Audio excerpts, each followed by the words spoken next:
body. See it shimmering in the sun day on Sunday. I want to buy it. Tinkering Tom back on YouTube. Yes, some bullshit happened with the Jeep. The 94 Jeep Grand Cherokee. My key turned too far and the ignition locked. Now I've got issues with the Immobilizer. These had a very long entry point for these, so I gotta go all the way through there with this Torx bit. I had to go buy these. I might be able to return them. I gotta go all the way through here. It's a T20 at least on a 94 Jeep Grand Cherokee Laredo V8. And then once you get those, and this middle one, and the middle one right here, you'll be up in there. I haven't even looked at the ignition. I bought one though. I bought a new ignition lock cylinder. It comes with a new key. I'll be putting that in later. It's gonna be dark when I get off of work, so I don't know how much filming I'll get. I'm trying to get some right now. This was a big pain in the ass. It still is. I don't know if I can get it out of the security mode.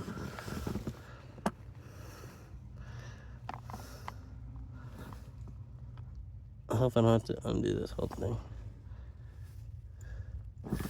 Anyways, we gotta figure out how to make that come out today.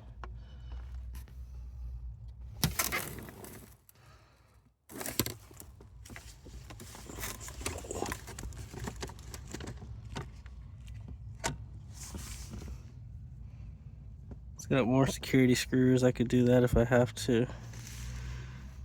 Should be some way I can turn it and pop it out. Or maybe that hole right there. I think there'd be a release. If not, I'm gonna have to undo some more shit. Yeah, we don't know. I gotta go back to work, so I'm gonna leave it like this, and I'll be back tonight. That one. All right, so it was a big ass mess. I had to buy this whole kit of this is a great deal, by the way, $10 at Harbor Freight. I know y'all say shit about Harbor Freight, but this security bit set is pretty damn good. You get all these star bits with the center hole, and you know, all that tamper-proof stuff for $10. It's pretty good, because right now you need all that for these. I had to use it to get under there, as I showed in the last clip. Right now I got a T20 with the center hole, I think. Yeah. To get these 1, 2, and 3 out, because I can't get this out until I get this to clear. There's a little nut right there.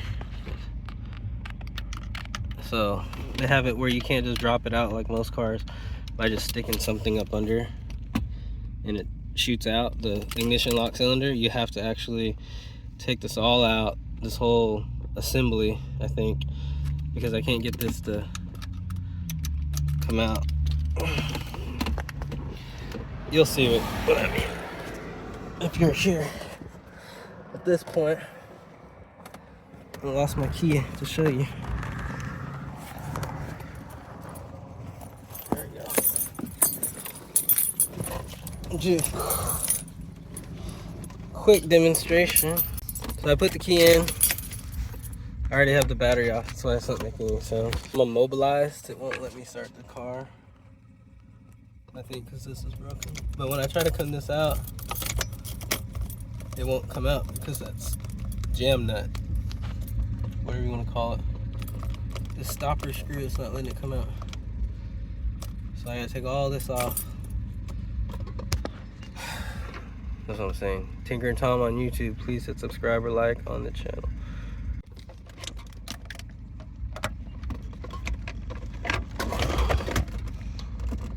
Oh my god, this thing is tight. Why is this one so tight? Hasn't been removed in 30 years.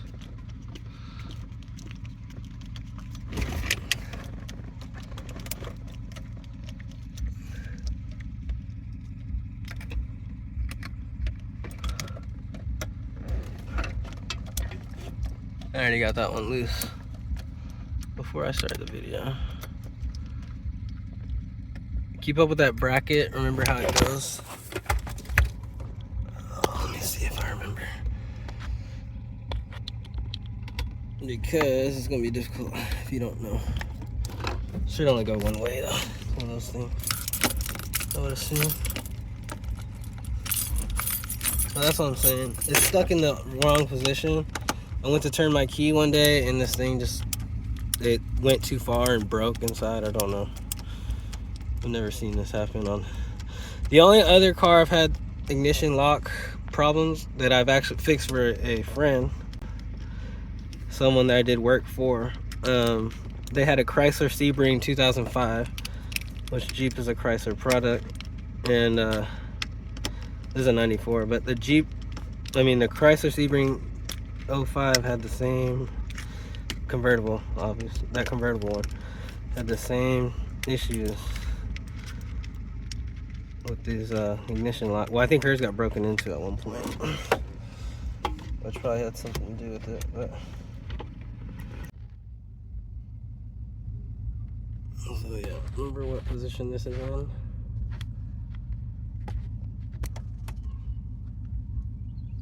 And then undo this.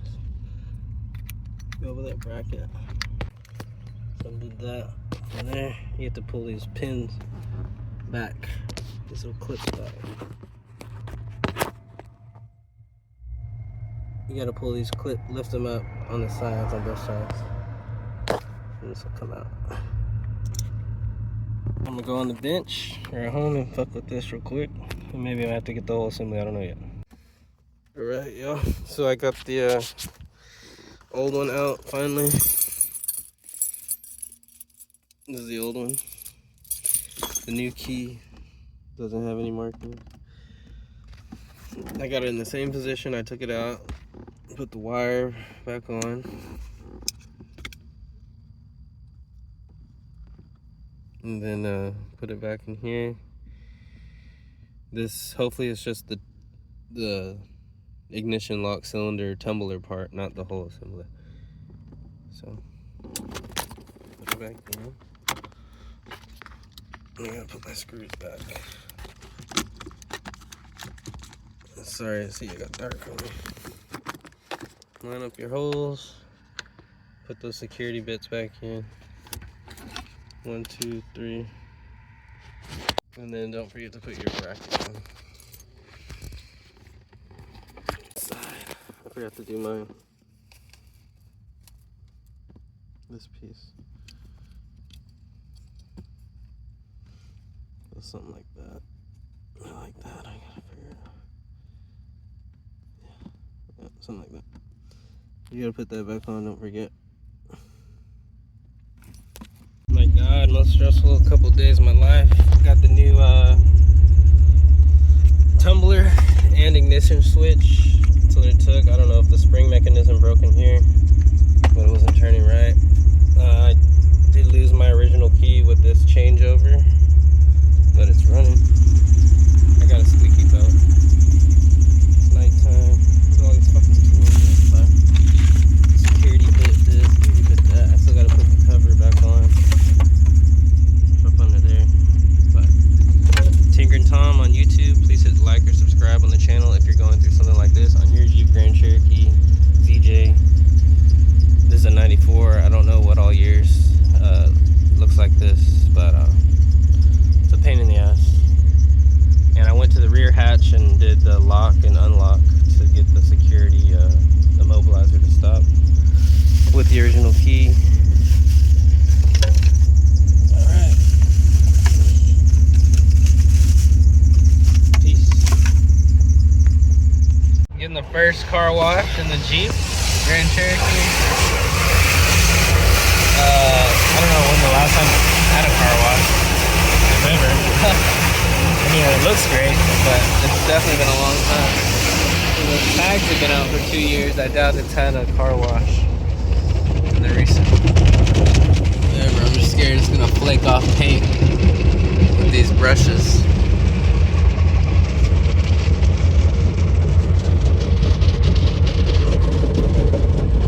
See how it looks afterwards. Maybe it'll sell better.